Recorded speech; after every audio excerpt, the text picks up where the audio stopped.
போயிட்டு இருக்கு. அடி ஒருத்தன் அடிக்காத கூட என்னைக்கு அடித்த சட்டையை பிக்கிறாங்கன்னு தெரியல. இருந்தாலும் சொல்கிறாரு வேலுமணி, டிடிவி தினகரனை சேர்க்க வேண்டும் அதிமுகவில், சசிகலாவை சேர்க்கணும் அதிமுகவில். இந்த டிடிவி தினகரன் சசிகலா தானே அதிமுகவை கெட்டுத்து குட்டிச்சவராக்குனது இவங்க 2 பேர் தானே. ஜெயலலிதாவுக்கு ஒரு கெட்ட பேர் வந்தது யார்? அளவுக்கு அதிகமாக 65 கோடி சொத்து சேர்த்தாங்கன்னு சொன்னாங்களே, அந்த 65 கோடி சொத்து எந்த சொத்து?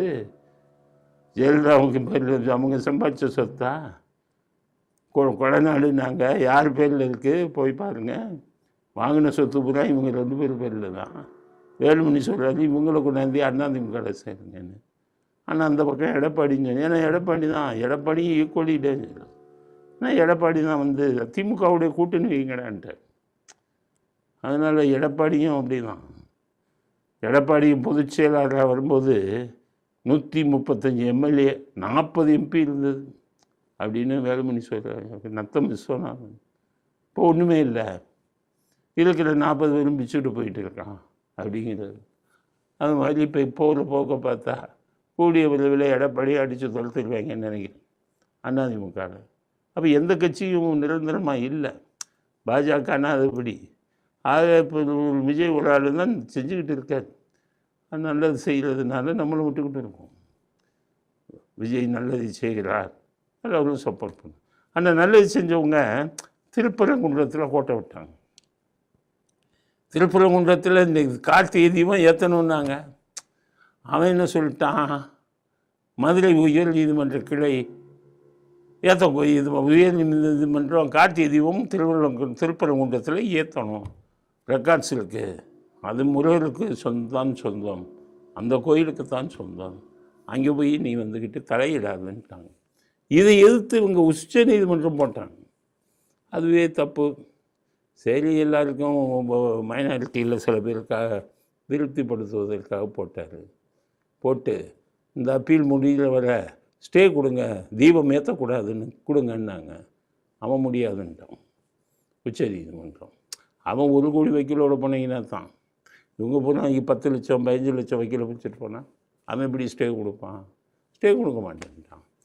செந்தில் பாலாஜியில் விட்டுருந்தீங்கன்னா ஸ்டே. ஆனால் திமுககாரன் பூரா ஸ்டாலின் வந்து அவருக்கு ஸ்டே வாங்குவார், உதயநிதிக்கு ஸ்டே வாங்குவார். செந்தில் பாலாஜி யார் கொள்ளையடித்து பங்கு கொடுக்குறாங்களோ அவங்களுக்கெல்லாம் 1 கோடி வக்கீல் கொடுப்பார்.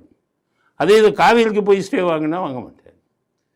காவிரிக்கு போய் என்ன சொல்கிறாரு, என் பேச்சை கேட்கணுங்கிறாரு விஜய, என் பேச்சை கேட்கணும். பெரிய அறிவாளி, கொழுந்து விட்டு எரியுது, டெவலப்மெண்ட்டுன்னு இந்த ஒரு வார்த்தையை தவிர இங்கிலீஷில் வார்த்தையே தெரியாது. இவர் கேட்கணுமா? இவங்க ஏன் உச்ச நீதிமன்றத்துக்கு போகலன்னா, இவங்க ஆட்சியில் இருந்து 5 வருஷமும் காவிரியில் தண்ணி வந்து கொட்டுச்சான், இப்போ ஒன்றும் கொட்டலையாம். அதனால் உச்ச நீதிமன்றம் போகணுமா?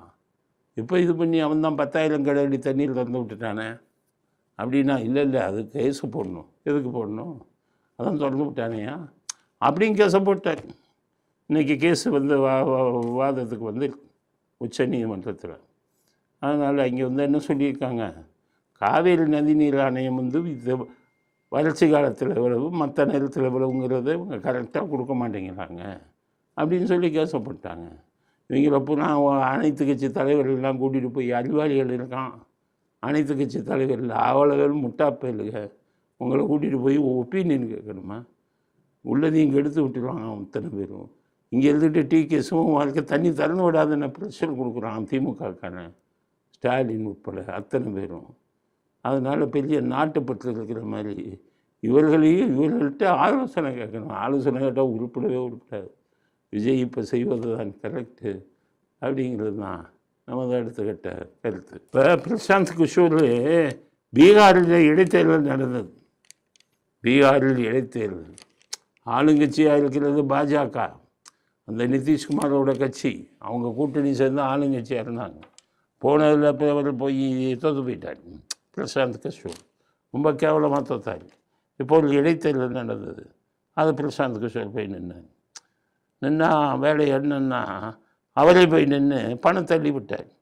சம்பாதிச்ச சொத்து நிறைய இருக்குல்ல, ஸ்டாலின்கிட்ட சம்பாதிச்சது 300 கோடி, உனக்கு வந்து நான் பெரிய ஆலோசனை சொல்கிறேன், நீங்கள் ஜெயிப்பதற்கு நான் ஆலோசனை சொல்கிறேன் அப்படின்னாரு.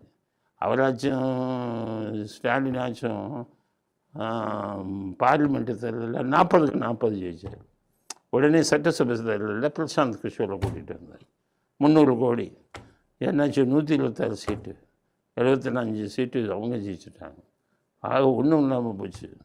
ஆனால் இப்படி சம்பாதிச்ச பணத்தெல்லாம் வச்சு பிரசாந்த் கிஷோர் அங்கே இருக்கிறவன்ட்டெல்லாம் பணத்தை கொடுத்து ஓட்டர்ஸுக்கு எல்லா பேருக்கும் என்ன சொன்னார், அங்கே மதுவில் கொண்டு வந்துட்டான், சாராய கடையெல்லாம் மூடிட்டான்.